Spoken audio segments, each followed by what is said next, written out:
What's going on, man? I haven't seen any players. It's fucking wild, dude. It's fucking hot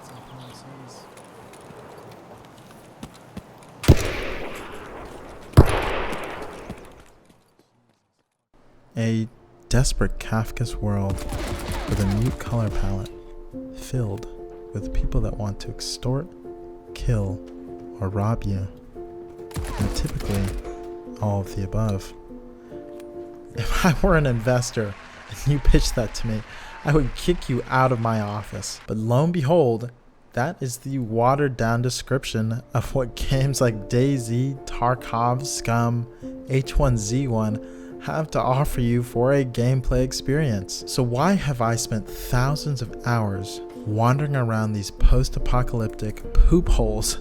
And why is this genre one of the most popular streamed and played game genres of all time? I honestly don't know. A man on Quora had the same question, and all the answers were euphemisms for IDK, bro. But here is my attempt at understanding this obsession with suffering in these unforgiving digital environments. I began my attempt at understanding this phenomena by first trying to understand which countries were consuming the largest amounts of these types of games. By understanding where in the world people were playing these games, I figured I could understand the types of people who play these games based on the culture of these places and the sociological implications that follow.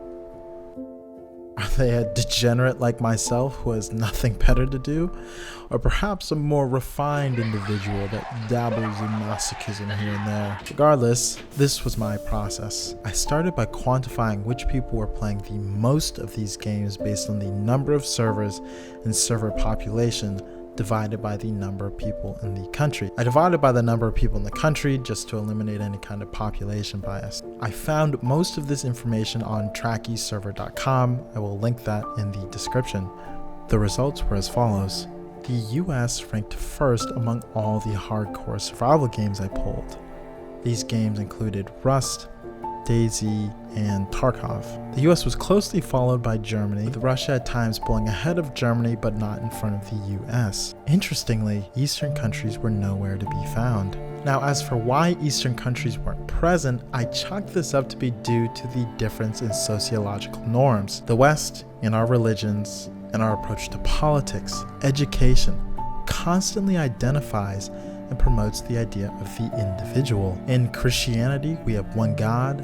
In Western artwork, there's one focal point, one main subject, and the mental ailment most common in the West, depression, generally stems from feelings of aloneness, resulting from the consciousness of one's individuality. According to an article published by the University of Michigan, many Eastern cultures are imbued with the sociological concept of collectivism, where rather than the individual being the epitome of the human experience, dependence and interconnectedness are generally higher valued. Now, what does this have to do with myself and many other degenerates' obsession with these miserable hardcore survival video games?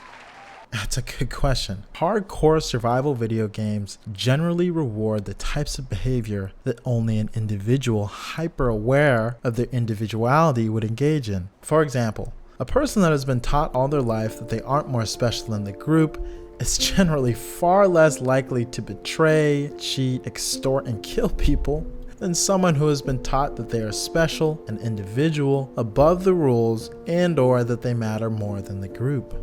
Additionally, in video games, there is no accountability. In other words, it is the perfect environment to see how people would act if societal rules and standards were removed. The primal brain, or basal ganglia, as Freud would call it, is laid bare before us. I can cheat, steal, and lie all I want. There are channels dedicated to ratting and stealing in the Tarkov community. What I'm trying to say is that if anyone is going to be good at these games, it's going to be the greedy, aggressive Westerners who see themselves as the main character of their story. But why do they play these games? Sure, they might be good at them, but these games suck. You lose everything when you die, and then you have to do it all over again. Sure, we may have an innate ability that frees us psychologically, thus giving us an advantage in these games that our Eastern counterparts may not share as much on average, but that doesn't explain why we subject ourselves to the misery and bleakness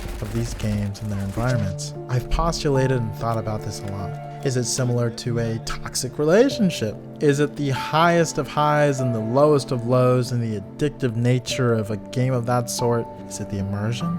Or is it because individualism, the awareness of oneself, leads one to obsessive validation? Perhaps we play these games because we want to convince ourselves we are worthy of our status as individuals.